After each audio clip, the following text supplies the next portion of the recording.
on, if something's taking your disposition, your effectiveness, and your fruitfulness and not adding life, then we have to be discerning it wrong.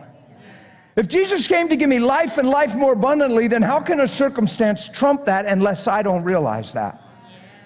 Come on, be real with me. If he came to give me life and life even more, then anything that steals from that life is a wrong perspective. It's just a wrong view.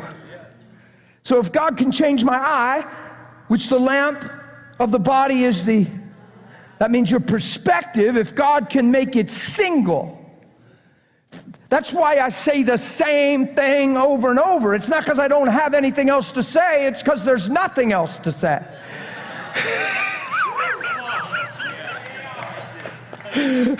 Hope that made sense. It's a single eye. You look up the word single, it means one voyage. I'm on one voyage, not two. One. I'm born and I'm living for that day. I'm born and now I'm born again, so I'm living for that day. I have purpose in my heart, and every step I take, there's a perspective in me. My eye's single, right? So that walk is a walk of faith. A lot of people think faith is just something you exercise to get a promotion, a new job, healed. That's an aspect of faith. But the perspective that a Christian should have, the faith, is a mentality, it's a view. It's something you and I should have. Like, it's the only thing that's going to take us to the end. Like, no matter how it feels, no matter what it seems, I'm going to stand before God and I'm here to manifest the kingdom, His love, and His way, period. Period. And I'm diligent in that, right? You got to be diligent. You endure hardship as a good soldier. It says no one ever again, once he's enlisted by God, entangles himself in the affairs of this life so he might please that one who enlisted him. That language is in your Bible. It sounds militant, but it's so healthy and powerful. Now, I've pastored, I've been in leadership, and the reason I'm adamant and preach some of this stuff is because I realize honest, sincere, God-fearing people don't understand this stuff. I'm not talking to hypocrites. I'm talking to people that don't see this stuff. And if you don't see it, how can you have a single eye? Most of us didn't wake up looking for a way to sin and get away with it.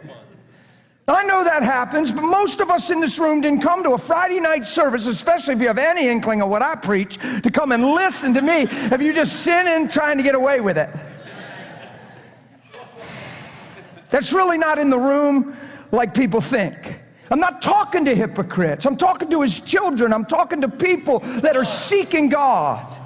This isn't a spanking. It's not a correction. It's an exhortation to cheer you on into what He paid for. It's not, you're doing this wrong. No, it's let's get this right. Man, we got one shot this life. And I'm just done selling cheap because I've found in my Bible I'm not even for sale. I've been bought with a price and I'm not my own. Well, if I'm not my own and that's real and I have faith in that truth, then why do I have so many other opinions and options? That's not single. Are you all with me? One of the biggest lies the devil tells people when I'm preaching is what he's preaching is impossible to live. Can't live this. It ain't all that. That's too extreme. That's what people tell me. That's one of the biggest things people tell me, that people that have heard me preach, they'll tell me, man, when I first started listening to you, I would hear it all the time. In fact, I got frustrated and stopped listening to you for it because I thought, that's a pipe dream. That you can't live the way he's preaching.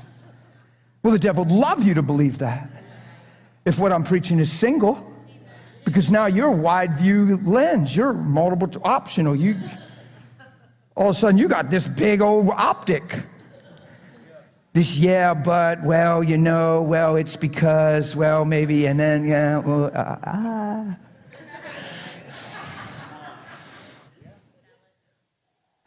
Gotta get that thing down, man. It's where you're looking through the kingdom. My life's not my own. You know how we overcome? People say through the blood of the Lamb and the word of our testimony, and they miss the third and most important part. We love not our own life unto death. I see people scared half to death all the time. I see people pray because they're afraid. I don't see them pray because of faith. I see them pray because of the problem. They're driven by the problem. And then their fear carries words, and their words is called prayer. That's deception.